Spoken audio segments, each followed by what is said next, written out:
16 বছর পর আজ আমি একটা বাড়ির সামনে দাঁড়িয়ে আছি। হ্যাঁ, বাড়িটা আমার নিজের বাবার বাড়ি। আপনারা ভাবছেন তো নিজের বাবার বাড়িতে কেউ 16 বছর বাদে বাড়ির সামনে দাঁড়িয়ে আছে, কিন্তু কেন? তাহলে আসেন ঘটনাটা একটু বলি, পুরোটা গল্পের মাঝে জেনে নিতে পারবেন। আমি আদিব আল ইহসান, আমরা 2 ভাই ও 1 বোন। আমি মেজো, ভাইয়া বড় আর ছোট বোন আরিশফা। বাবা এই শহরের নামকরা বিজনেসম্যান আফজাল আল ইমরান। মা একটা সরকারি কলেজের প্রিন্সিপাল। মায়ের পেশাটা শখের বসে পালন করা। ভাইয়া আশরাফ আল ইহসান আমার 3 বছরের বড় আর বোনটি আমার 4 বছরের ছোট। ভাইয়া ছোট থেকেই আমাকে খুব একটা সহ্য করতে পারে না। যেহেতু বাবা মা দুজনেই ব্যস্ত মানুষ, তাই আমরা তাদের সংস্পর্শ খুব কমই পেতাম। বাসায় সার্ভেন্টরা আমাদের দেখাশোনা করত, এর মধ্যে আমাদের খেলাধুলা বেড়ে ওঠা হতে থাকে। আর ভাইয়া নানাভাবে আমায় অবহেলা করে, যেগুলো আমার ছোট মনে অনেক খারাপ লাগতো, কিন্তু কিছু বলতাম না, সব চুপচাপ সহ্য করতাম। আমার এই চুপ করে সহ্য করাটা ভাইয়া আমার দুর্বলতা ভেবে নেয় আর বাবা মায়ের কাছ থেকে আমায় নানাভাবে বকা খাওয়াতে শুরু করে। একদিন খেলার মাঝে ছোট বোন আরু ভাইয়ার কারণে ব্যথা পায়, কিন্তু ভাইয়া বাবা মা আসার পর দোষটা আমার ঘাড়ে চাপায়। যেহেতু আরুর আঘাতটা বেশি ছিল, তাই বাবা মা আমার উপর অনেক রেগে যায়। আমার কোনো কথাই না শুনে বাবা আমাকে অনেক মারে, আর মা উনি সামনে থেকে সবটা দৃশ্য দেখতে থাকে। মারা শেষ হলে উনারা আবার আরুকে নিয়ে ব্যস্ত হয়ে যায়, আর ভাইয়া সে আমার দিকে তাকিয়ে মুচকি হেসে চলে যায়। সেদিন আমার খুব রাগ হয়,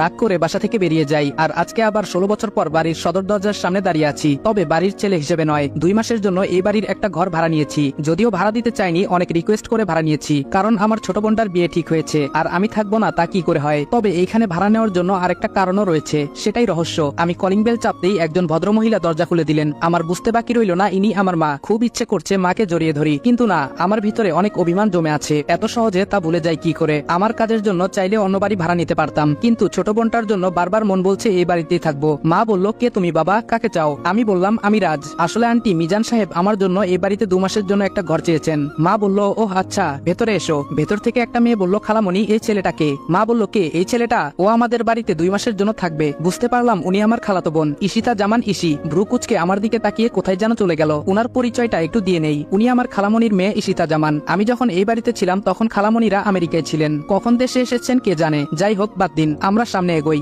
মা বলল, আরু এই আরু। আরু বলল, বলো আম্মু। আম্মু বলল, এই যে ওর নাম রাজ, 2 মাস আমাদের বাড়িতে থাকবে, ওকে ওর ঘরটা দেখিয়ে দিয়ে আয়। আরুও আমার দিকে ভ্রু কুচকে তাকিয়ে আছে। বুঝলাম না আমি কি এলিয়েন নাকি। আরু বলল, চলুন ভাইয়া, 2 তলার বিশাল রুমে আমার থাকার ব্যবস্থা করা হয়েছে। আরু বলল, এটাই আপনার রুম, থাকুন। আমি গেলাম। আমি বললাম, আচ্ছা। রুমটা ঘুরে দেখতে লাগলাম। রুমটা আমার না। অনেক ইচ্ছা হচ্ছিল নিজের রুমটায় যাওয়ার, কিন্তু সেটা তো সম্ভব না। বসে বসে এসব ভাবছি, তখনই মা আসলেন আমার রুমে। মা বলল, বাবা আসবো? আমি বললাম, আসুন, জিজ্ঞেস করার কি আছে? মা বলল, তুমি তো এখানে একাই থাকবে তাই না? আমি বললাম, জি। মা বলল, ঠিক আছে বাবা, তাহলে তুমি আর ভাড়াটিয়া হয়ে থাকার দরকার নেই, আমাদের সাথে থাকবে, কেমন? আমি বললাম, না। মা বলল, কেন বাবা? আমি বললাম, না, আমি খেতে পারবো না, আপনার কাছে কয়েকটা কথা বলতে চাই। মা বলল, হ্যাঁ বলো। আমি বললাম, আমার এই রুমে যেন কেউ প্রবেশ না করে, এই বিষয়টা আপনি সবাইকে জানিয়ে দিবেন, আর আমি শুধু এই বাড়িতে থাকবই, আমার খাওয়া নিয়ে আপনাদের চিন্তা করতে হবে না, আমি বাইরে থেকে খেয়ে আসবো। মা বলল, কিন্তু কেন বাবা? আমি বললাম, এত কিছু বলতে পারবো না, আপনি আমার কথাটা সবাইকে বলে দিবেন। মা বলল, আচ্ছা বাবা। উনি কথাটা মন খারাপ করে বললেন। আমারও ভেতরটা ছিঁড়ে যাচ্ছিল কথাটা বলতে, কিন্তু বাধ্য হয়েই বলছি। এত সহজে আমার পরিচয় দেওয়া যাবে না, আর মিশন শেষ হওয়ার আগে তো কোনোভাবেই কাউকে ঘরে প্রবেশ করতে দেওয়া যাবে না। যেহেতু এই বাড়ির খাবার খাবো না বলে দিয়েছি, তাই ফ্রেশ হয়ে বেরিয়ে গেলাম, কারণ প্রচুর খিদে পেয়েছে। পাশেই একটা ভালো রেস্টুরেন্টে গিয়ে দুপুরের খাবার খেয়ে বেরিয়ে পড়লাম। বাইরে এসে দেখি বাইক নেই। আমার বাইক কোথায় গেল? আজব তো। হঠাৎ মেলি কণ্ঠে কেউ বলে উঠলো, বাইক খুঁজতেছেন? তাকিয়ে দেখি এ তো ইসি। সে এখানে কি করছে? আর আমি বাইক খুঁজতেছি, সে বা জানলো কিভাবে? মনে হয় অনেকক্ষণ থেকে এখানে দাঁড়িয়ে ছিল, কিন্তু আমি আসার সময় তো ও ছিল না। আমার ভাবনার মাঝে আবার ধমক দিয়ে বলল, হা করে কি ভাবছেন? আপনার বাইক পুলিশের ভ্যানে করে নিয়ে গেছে। আমি বললাম, কি? আমার বাইক কেন পুলিশ নেবে? ইসি বলল, আমায় কেন জিজ্ঞেস করছেন? সেটা থানায় গিয়ে পুলিশকে জিজ্ঞেস করুন, যত সব। এই বলে পাশ কাটিয়ে চলে গেল। আমি ক্যাবলাকান্তের মতো এখানে দাঁড়িয়ে আছি আর হা করে ওকে দেখছি। কি মায়াবী একটা মেয়ে, যেন আসমানের পরী, কিন্তু ব্যবহার শাকচুনির থেকেও বাজে। ভাবতে ভাবতে হঠাৎ গোর কাটলো সামনে দিয়ে যাওয়া একটা গাড়ির হর্নের শব্দে। হঠাৎ মনে হলো আমার বাইকটার কথা, তাই একটা রিক্সা ডেকে বললাম, এই মামা যাবেন? মামা বলল, হ জামু। কই যাইবেন? আমি বললাম, থানায়। মামা বলল, ভাড়া কিন্তু 50 টাকা দিবেন। আমি বললাম, আচ্ছা চলেন। আমাদের যাদের সামর্থ্য আছে তাদের কাছে আমার রিকোয়েস্ট, প্লিজ এই রিক্সা অটো ড্রাইভাররা 10-20 টাকা বেশি দাবি করলে তাদের সাথে বাজে ব্যবহার করবেন না, কারণ তারা আমার আপনার মতো 10 তলা বাড়ি বানাতে চায় না, তারা দুবেলা পেট পুরে খেতে চায়। থানার সামনে গাড়ি থামতেই নেমে ভাড়াটা মিটিয়ে থানার ভেতরে ঢুকে গেলাম। কনস্টেবল বলল, কাকে চাই? আমি বললাম, ওসি সাহেব কোথায়? কনস্টেবল বলল, স্যারকে কি দরকার? আমায় বলুন, যা বলবেন। বুঝলাম কথা বাড়িয়ে লাভ নেই, এতে আমারই সমস্যা হতে পারে, তাই পকেটে কিছু গুজে দিয়ে বাইকটা নিয়ে চলে এলাম। পুলিশের ঝামেলা পেরিয়ে আসতে আসতে প্রায় সন্ধ্যে হয়ে গেল, তাই বাসার উদ্দেশ্যে রওনা হলাম। কাল থেকে কাজে লেগে পড়বো। হঠাৎ পুরুষ কণ্ঠে কেউ বলে উঠলো, দাঁড়াও। চেয়ে দেখলাম একজন ভদ্রলোক সোফায় বসে আছেন, সাথে একটি ছেলে। বুঝতে বাকি নেই উনি আমার বাবা। বাবা বলল, তুমি নিশ্চয়ই রাজ? আমি বললাম, জি। বাবা বলল, আমি আফজাল আল ইমরান, এই বাড়ির মালিক। তার মানে মিজান তোমার জন্য 2 মাস একটা ঘর চেয়েছে? আমি বললাম, জি। বাবা বলল, তুমি আমায় আঙ্কেল বলতে পারো, ভয় পাবার কিছু নেই, আমি তোমার বাবার মতোই। কথাটা শুনে কলিজাটা কেমন যেন করে উঠলো। হবে নাই বা কেন? নিজের বাবা বলছে উনি নাকি আমার বাবার মতো। যাই হোক, এসব ভেবে লাভ নেই, আমাকে আমার লক্ষ্য থেকে সরে যাওয়া যাবে না, কিছুতেই আমি দুর্বল হব না। বাবা বলল, এই হলো আমার ছেলে আশরাফ আল ইরফান। আমি বললাম, আসসালামু আলাইকুম। ভাইয়া বলল, ওয়ালাইকুম আসসালাম। তখনই একটা ফোন আসায় ভাইয়া বেরিয়ে চলে গেল। বাবা বলল, তা রাজ, আমি শুনলাম তুমি নাকি তোমার আন্টিকে কিছু শর্তের কথা বলেছো। আমি বললাম, না আঙ্কেল। বাবা বলল, মানে? আমি বললাম, আসলে আঙ্কেল, ওইগুলো আমার শর্ত নয়, অনুরোধ। বাবা বলল, কিন্তু কেন?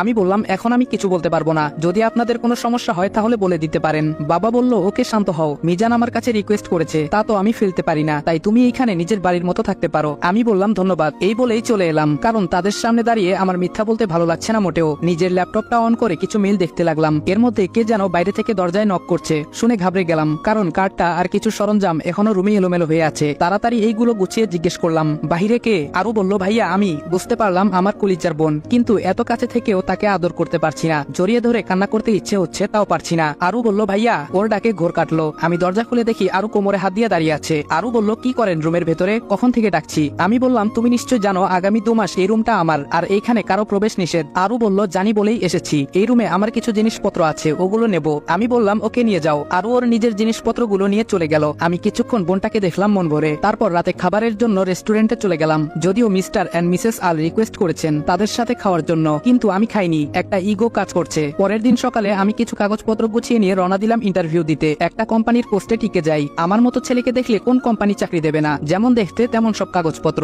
একদম খাপে খাপ, এ যেন পূর্ব পরিকল্পনা। হ্যাঁ তাই তো, তবে এটা শুধু আপনারা জানেন, অন্য কাউকে বলবেন না। কিন্তু আমি এই অফিসে কাজ করতে লাগলাম এবং খুব অল্প দিনেই বসের খুব প্রিয় হয়ে উঠলাম। কিন্তু এই অফিসের আসল বসটাকে তা আজও জানতে পারিনি, কারণ আমি যাকে বস বলছি উনি আসলে ম্যানেজার। বস নাকি অফিসে আসেন না, আড়ালে থেকে কাজ করান। কিন্তু আমার তো বসকেই দরকার, আমার টার্গেট তো উনি। দেখতে দেখতে 1 মাস পেরিয়ে গেল। আমি আমার মিশন অনুযায়ী কাজ করতে লাগলাম। মিশনটা অনেক জটিল, যেটার ফুল ডিটেলস গল্পে দিতে গেলে গল্পই এলোপাথারি হয়ে যাবে। এই 1 মাসে আমি অনেক তথ্য ইনফরমেশন বের করেছি, যেগুলো আমার মিশনে কাজে লাগে, কিন্তু কোনোভাবে অফিসের বসের কাছে পৌঁছতে পারিনি। এমনকি জানতে পর্যন্ত পারিনি বসের নামটা কি। যিনি আমার বস অর্থাৎ ম্যানেজার, উনি নিজেও নাকি বসকে চেনে না। কি মুশকিল বলুন তো। আজ অফিস থেকে বাড়ি ফিরে দেখি বাড়ি ভর্তি মেহমান বসে আছে। বাবা মা ভাইয়া ওনাদের সাথে কথা বলছে, আপ্যায়ন করছে। মেহমানদের মধ্যে একজন পুরুষ আর একজন মহিলা, আর আমার বয়সী একটা সুদর্শন ছেলে বসে আছে। দেখে বোঝাই যাচ্ছে বিয়ের সম্বন্ধ নিয়ে কথা চলছে। তারপরেই আমার মনে হলো, আরে আমার বোনের বিয়ের কথা হচ্ছে মনে হয়, এজন্যই ওনারা এসেছেন। তাই পাশ কাটিয়ে উপরে চলে যাচ্ছিলাম, পেছন থেকে এক ভদ্রলোক বলে উঠলেন, মিস্টার আল, এই ছেলেটাকে তো চিনলাম না। বাবা আমাকে কাছে ডাকলেন।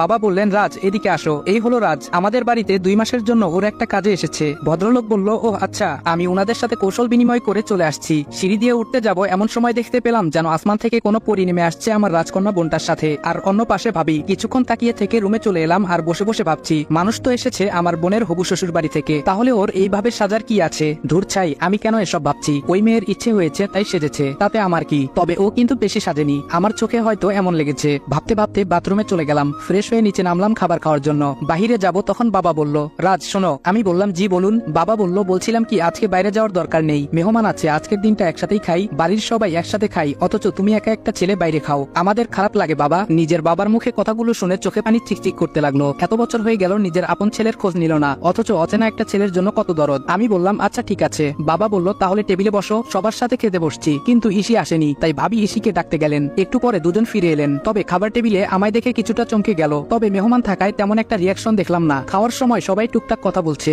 যেগুলো আমি শুধু চুপচাপ শুনেছি, কিছু বলিনি। কথাবার্তা শুনে বুঝতে পারলাম আমার বোনের হবু শ্বশুর মশাই রৌফ চৌধুরী বাবার মতোই একজন বিশিষ্ট ব্যবসায়ী, আর হবুবর রোহান ওনার একমাত্র ছেলে। খাবার শেষ করে উঠেই যাচ্ছি, তখন ফোনটা বেজে উঠলো। তাড়াহুড়োই উঠতে গিয়ে ইসির সাথে ধাক্কা লেগে যায়। দুজন একসাথে উঠতে গিয়ে কাকতালীয় ভাবে ঘটে যায় ঘটনা। আমি কিন্তু ইচ্ছে করে দেইনি। ধাক্কার টাল সামলাতে না পেরে ইসি কিছুটা ঝুঁকে যায়, তবে পরেনি। স্ট্রং বডি বলে কথা, কিন্তু পায়ে কিছুটা আঘাত পায়। আমি সেখান থেকে ডোন্ট কেয়ার ভাব নিয়ে ফোন হাতে সোজা রুমে ঢুকে যাই, আর সবাই আমার যাওয়ার দিকে তাকিয়ে থাকে। ফোনটা ছিল আমার সিনিয়রের, যিনি আমায় এই মিশনের দায়িত্ব দিয়েছেন। আগামীকাল আরো কয়েকজন যোগ হবে আমার সাথে, সেটা না হয় কালই দেখা যাবে। আমি ল্যাপটপে কাজ করছি। এটা যেহেতু প্রেম নিয়ে গল্প, তাই কাজের জটিল ডিটেলস মাঝখানে ব্যাখ্যা করছি না। হঠাৎ করে মনে হলো তখন ইসির পায়ে ব্যথা পেয়েছিল। কাজটা আমি ঠিক করিনি, ওকে সরি বলা দরকার, কিন্তু কিভাবে? আমি তো কারো প্রতি দুর্বল হওয়া চলবে না। অনেক ভেবে একটা রাস্তা পেলাম। ইসি যে রুমে থাকে সেই রুমটা থেকে বাড়ির পেছন দিকটা স্পষ্ট, আর সেখানে একটা জানালাও আছে। তাই একটা চিরকুটে সুন্দর করে সরি লিখে পাঠিয়ে দেই। যেই ভাবা সেই কাজ। কাগজটা যখন বিছানায় পড়ছিল তখন ইসি রুমে ছিল না। পরে এসে সে দেখতে পায় ইসি ভাবে চিরকুট, আবার সেখানে লেখা সরি। ব্যাপারটা কি? কে হতে পারে? আর সরি বা বলবে কেন? ওয়েট, রাজ নয় তো?